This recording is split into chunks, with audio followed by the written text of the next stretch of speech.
बच्चों, आज हम 12th क्लास के जीव विज्ञान के अंतर्गत जो पहला चैप्टर आपका है जीवों में जनन, इसके बारे में अध्ययन करेंगे। देखिए, जीवों में दो चीजें हैं। एक तो प्रत्येक जीव की जीवन अवधि होती है, जीवन अवधि या जीवन काल जो कि उसके जन्म से लेकर के और मृत्यु तक के होती है। इसको कहते हैं कि यह उनका जीवन काल है। यहां पर हम देखते हैं कि इस संसार में, इस दुनिया में बहुत सारे जीव हैं और सभी जीवों का अपना अलग अलग जीवन काल है। किसी का जीवन काल 2 महीने का है और किसी का जीवन काल सैकड़ों वर्षों का है। लेकिन सभी जीवों जो है, एक दूसरा चीज है जो अपना जीवन चक्र पूरा करते हैं। जीवन चक्र, और जीवन चक्र तब पूरा होता है जब वह जिस प्रारंभिक कोशिका से उस जीव की शुरुआत हुई है, वह प्रारंभिक कोशिका दोबारा वह जीव बनाने में सक्षम हो जाता है, तो उसका जीवन चक्र पूरा हो जाता है। जीवन काल के संबंध में एक चीज और बताएंगे कि एक कोशिकीय जीव जो होते हैं, ये एक कोशिकीय जीव की प्राकृतिक मृत्यु नहीं होती है। ये प्राकृतिक मृत्यु इनकी नहीं होती है। इनको हम गर्म करके 100 डिग्री सेंटीग्रेड ऊपर जल में गर्म करके इनको हम समाप्त कर सकते हैं, लेकिन यह अपने आप स्वतः प्राकृतिक रूप से इनकी मृत्यु नहीं होती है, क्योंकि ये जब अपने प्रौढ़ावस्था तक परिपक्व हो जाते हैं तो यह विभाजित होकर के और 1 से 2 हो जाते हैं और इनका जो है आगे अगला जीवन प्रारंभ हो जाता है। अब जीवन चक्र को पूरा करने के लिए प्रत्येक जीव में एक विशेषता होती है, एक क्षमता होती है, जिसको हम कहते हैं जनन या रिप्रोडक्शन। अब जनन क्या है?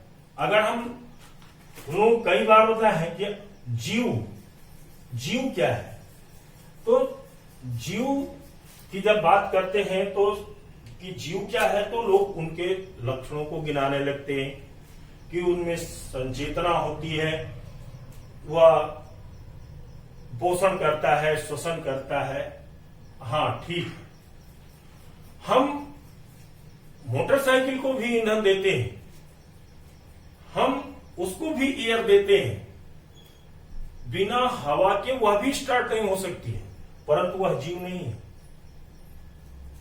जीव, जब सजीव और निर्जीव के बीच की कड़ी को, वायरस को निर्धारित किया गया था, विषाणु को, तो उसमें इस वायरस को सजीव इसीलिए माना गया था क्योंकि इसमें अनुलिपीकरण की क्षमता थी। अनुलिपीकरण की क्षमता देखी गई, क्योंकि जीव ही जीव उत्पन्न कर सकता है, निर्जीव अपने समान वस्तु को पैदा नहीं कर सकता है। इसलिए जीव वह है जिसमें अनुलिपीकरण की क्षमता होती है। जनन में अनुलिपीकरण की क्षमता होना ही जनन है, क्योंकि प्रत्येक जीव की जनन क्रिया में जरूर विविधता होती है, लेकिन वह अपने ही समान संतति को उत्पन्न करता है। अब जनन के लिए कई कारक उत्तरदायी होते हैं। अब वह कारक उनके वास स्थान के अनुरूप हो सकते हैं, उनके शारीरिक संरचना के आधार पर हो सकते हैं, तो इसलिए हम संपूर्ण जनन को दो भागों में विभाजित करते हैं। एक तो अलैंगिक जनन, अलैंगिक जनन, या इसको अंग्रेजी में हम कहते हैं एसेक्सुअल रिप्रोडक्शन, और दूसरा है लैंगिक जनन। लैंगिक जनन या सेक्सुअल रिप्रोडक्शन।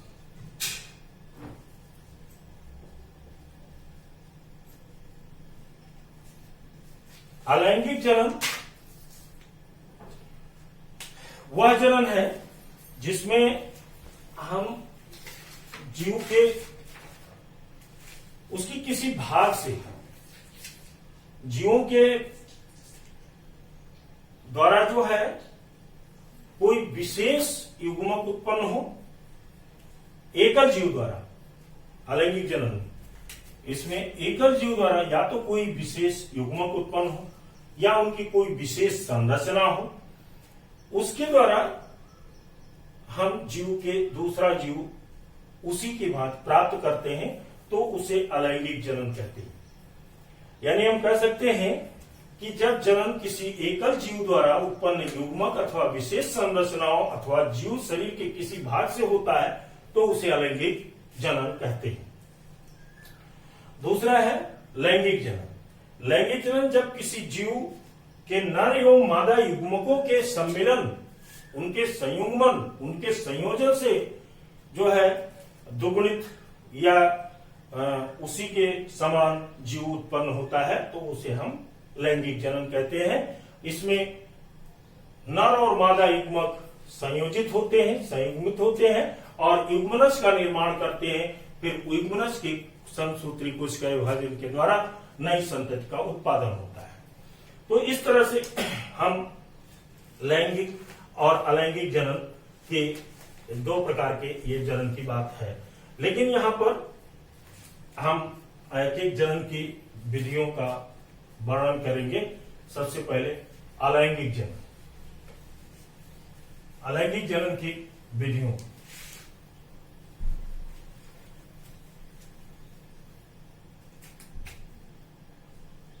अलैंगिक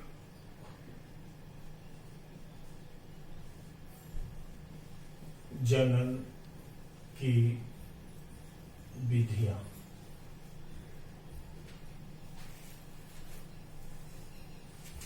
अलैंगिक जनन में इसमें एकल जीव द्वारा उत्पन्न संतति अपने जनक के बिल्कुल एकदम समान होते हैं, हम इसको क्लोन कह सकते हैं। अगर कोई भी एकल जीव है हूबहू वह उसी तरह से संतति उत्पन्न होता है, यानी अकारकीय तथा आनुवांशिक रूप से समान जीव के लिए ही हम क्लोन शब्द का उपयोग करते हैं। ये अलैंगिक जनन है। उसके बाद में जो है जो अलैंगिक जनन की विधियां हैं, इसमें सबसे पहले विधि है विखंडन। विखंडन में कई प्रकार से होता है। द्विविखंडन,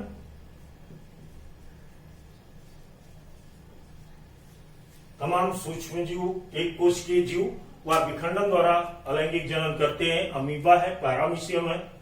ये जो एक कोशिकीय जीव है, मोनेरा या प्रोटिस्टा जगत के, ये क्या करते हैं, जब ये परिपक्व होते हैं तो विखंडित हो जाते हैं, टूट जाते हैं और एक से दो जीव तैयार करते हैं, तो उसे द्विविखंडन कहते हैं। या बहुविखंडन,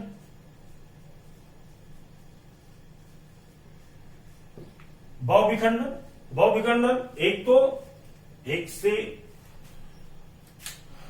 जैसे टीनिया सोलियम है, टेपवर्म है, इसमें उसका खंडन होता है, नहीं वो तो खंडन में आएगा। बहुविखंडन में जब कोशिकाएं दो से अधिक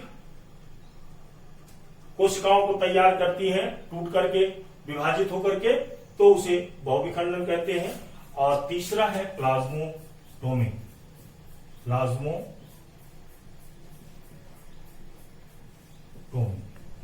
जब एक ही कोशिका के अंदर बहुत सारे केंद्रक होते हैं और सभी केंद्रक कोशिका के बिना विभाजन के केंद्रक विभाजित होकर के और बहुत सारे केंद्रक उसके अंदर बन जाते हैं और वह अलग जीव का निर्माण करते हैं, तो उसको प्लाज्मोटोमी कहते हैं।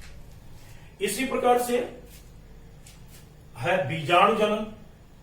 बीजाणु जनन दूसरा अलैंगिक जनन की दूसरी विधि है, बीजाणु जनन।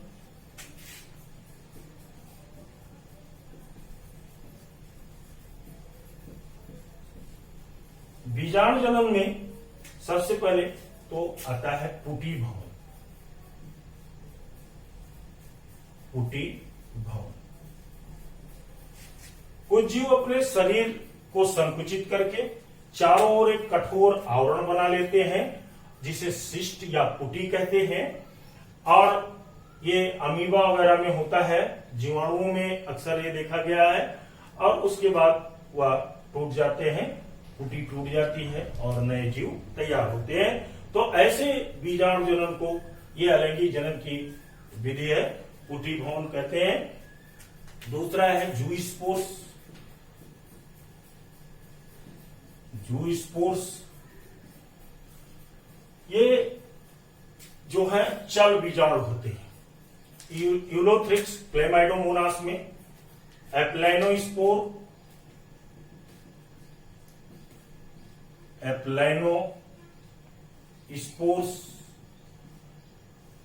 एप्लाइनोस्पोर्स ये अचल बीजाणु है।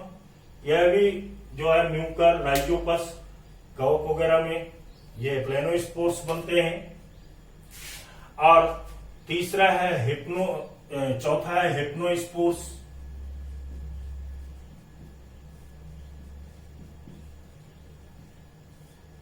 हिप्नोस्पोर्स जो है ये बाउचेरिया, शैवाल में बनते हैं। पाल्मेला अवस्था, पाल्मेला अवस्था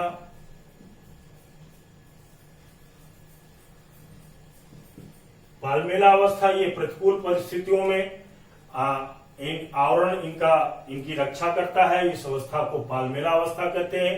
और जब अनुकूल परिस्थितियां आती हैं तो वह आवरण हट जाता है और नया जीव तैयार होता है। इसी प्रकार से जो है एकाइनिट्स,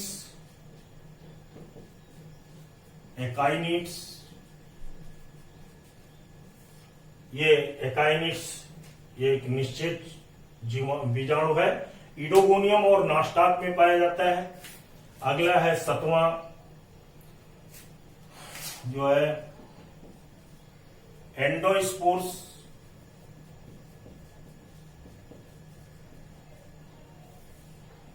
एंडोस्पोर्स बैक्टीरिया और ब्लू ग्रीन एल्गी में बनते हैं। आठवां है ऑटोस्पोर्स।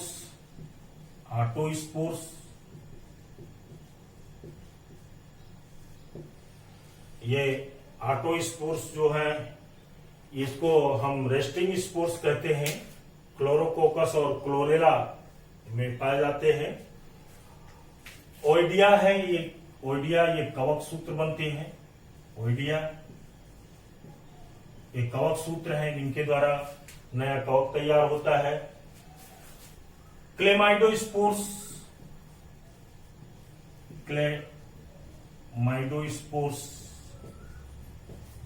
ये क्लेमाइडोमोनास और कवकों में होते हैं। उसके बाद में जो है कोनिडिया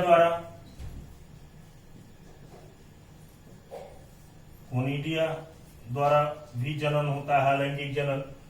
ये कवक सूत्र के अग्रभाग में जो है कोनिडियोफोर का विकास होता है। पेरिस्टिलियम है, स्पर्जिलस, उसमें पाया जाता है। और पिक्नियोस्पोर्स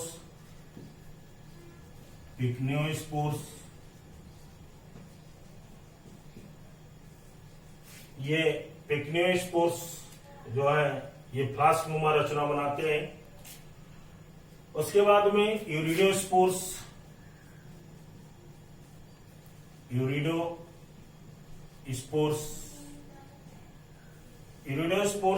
जो है ये पक्सीनिया कवक में पाए जाते हैं।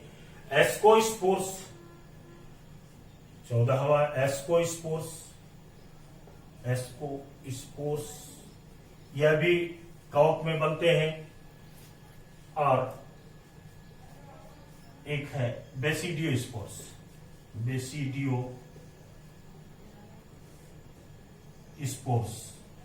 ये बेसिडियोस्पोर्स जो है ये धानी के समान संरचनाएं जो है एक कोश के स्पोर्स होते हैं जो कि बेसिडियम बनाते हैं। तो इस तरह से ये कवक और शैवालों में विभिन्न प्रकार के बीजाणुओं का उद्भव होता है जिनके अलग अलग नाम हैं। इसके बाद बीजाणु जनन के बाद में जो तीसरी अवस्था है, तीसरी विधि है अलैंगिक जनन की, उसकी चर्चा करेंगे। इसको हम कहते हैं कलिकोत्पादन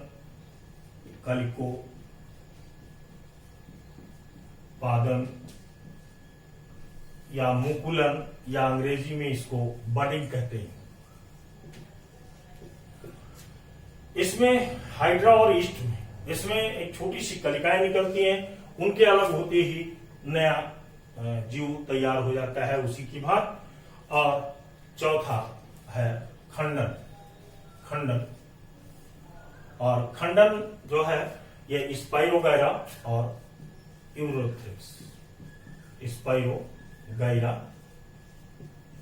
यूलोथ्रिक्स और एक जीव भी चर्चा कर रहे थे जो टेपवर्म या टीनिया सोलियम होता है, उसमें भी खंडन द्वारा अलैंगिक जनन होता है। यहां पर एक चूंकि जो प्रमुख दो विधि है जीवों में जनन की, वह अलैंगिक और लैंगिक जनन की विधि है।